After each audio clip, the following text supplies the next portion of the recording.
It's a small class size.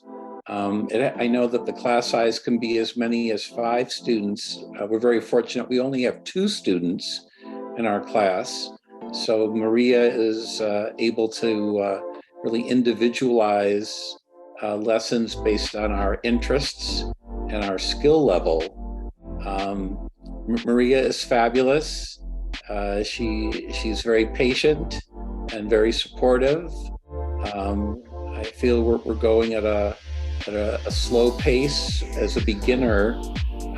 I took Spanish 50 years ago in high school, so I remember un poquito, but I really want to be able to have conversations in Spanish as part of my volunteer work, and was looking for something better than videos, lessons, and something better than a workbook.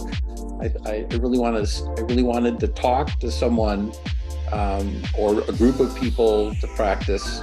I am a former educator, and I know how powerful it is to have conversations and lessons with real people and not just computer screens that are giving you words to parrot or repeat, but really engage in learning.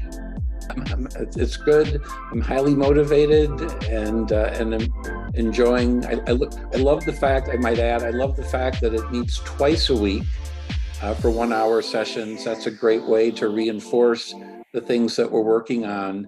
If it was only once a week, there would be plenty of time to forget things. Absolutely. So the twice a week is a wonderful feature of the program as well.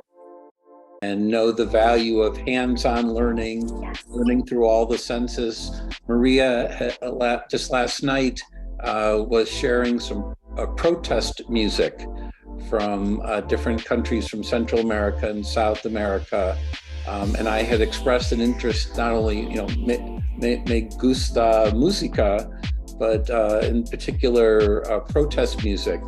So hearing different songs, getting a sense of the culture, and then trying to listen, see if I can identify some words, and then using some of the skills she's teaching us to talk about the music. It's very relevant and personal, and it's been very enjoyable. I've had 3 lessons so far.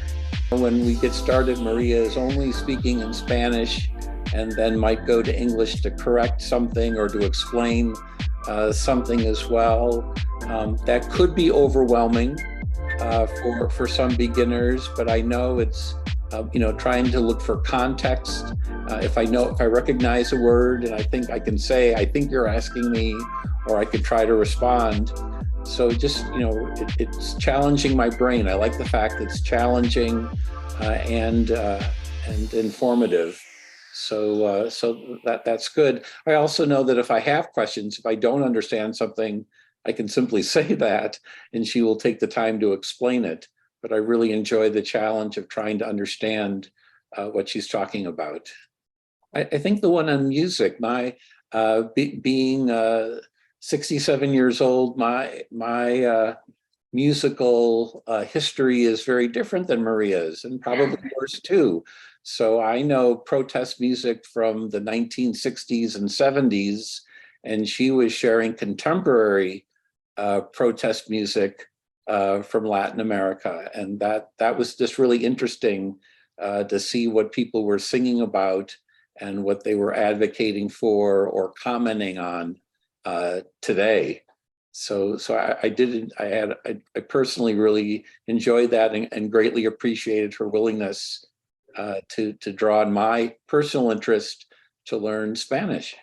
Oh. I think the culture is important. If I only get the culture from what I see in movies or I see on TV, Latinos are not represented well usually. I think of the villains. It's someone from South America doing something horrible, and that's not representative of the wonderful people that live in Latin America or in Spain. So I think the context, the cultural piece is very important, and appreciating our similarities and differences, and more importantly, just our humanity. I have white privilege. I was born in a white community where everyone spoke the same language, everyone looked like me, and very little diversity. And that's not the real world. And our world is just full of so many wonderful, interesting, different people.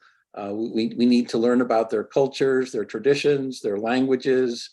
We need to celebrate humanity in all of its, in all of its forms.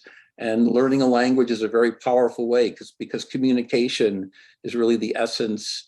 Communication is what builds relationships, and relationships, are the essence of what's going to help us get along as people on this one planet.